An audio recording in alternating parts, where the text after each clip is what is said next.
Whenever you're dealing with an apologist for Islam, or even a Muslim, and you bring up jihad, almost immediately they kick back to you. Well, what about those terrible Crusades? Why, they're the moral justification for jihad. I mean, we're just as bad as they are, so let's not talk about jihad, okay? Let's talk about the Crusades. Well, what I would like to talk about here are facts. And it turns out I sat down and put together some work, and I created a database of some 548 battles that Islam fought, jihad battles against classical civilization. And this aren't even all the battles. It really doesn't say much about Africa and India, Afghanistan and all that. It's primarily the battles against the classical civilization of Rome and Greece. So, 548 battles is a lot, and it's too much to even comprehend.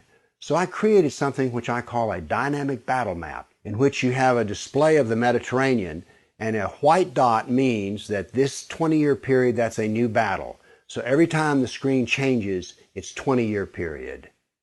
The colors white turn to red, and so you can see a history. This may seem a little confusing, but I think when you see it, you'll know exactly what I mean. And here it starts. Islam burst out of the Arabian Peninsula and immediately starts attacking the Middle East. And notice that it doesn't take long until they're crossing the Mediterranean and attacking southern France and Spain. Notice something here. Most people think of Islam, they think of Arabs, they think of desert, and yet here we see that Islam is projecting power throughout the Mediterranean. Notice how the little islands of the Mediterranean are getting hammered.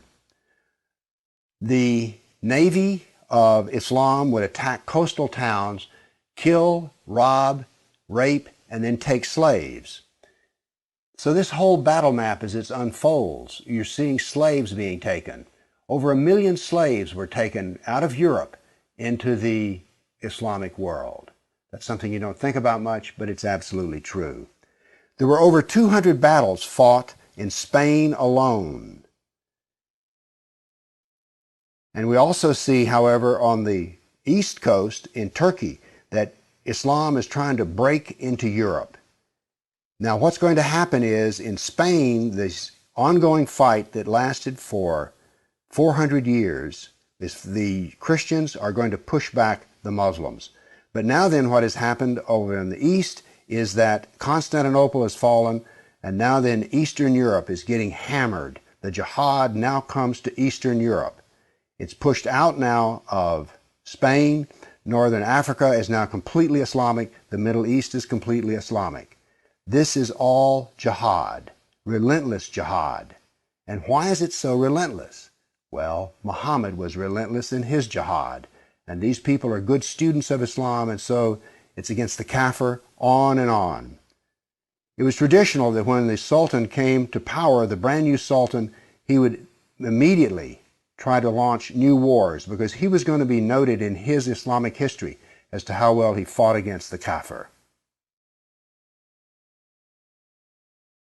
So that's what the jihad looked like over that time period, 548 battles. But remember, when you bring up jihad, people want to bring up the Crusades. So I also prepared a dynamic battle map of all the offensive raids of the Crusaders. Let's watch it and make a comparison. And so it begins. The Crusades enter into Turkey and the Middle East.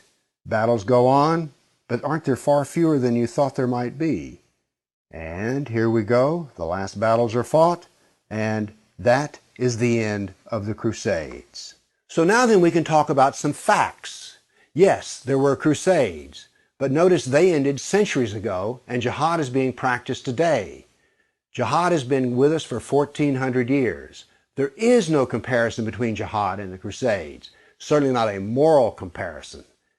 And when you're looking at the Crusades, remember, in one sense, all of the Crusades were defensive wars. Why?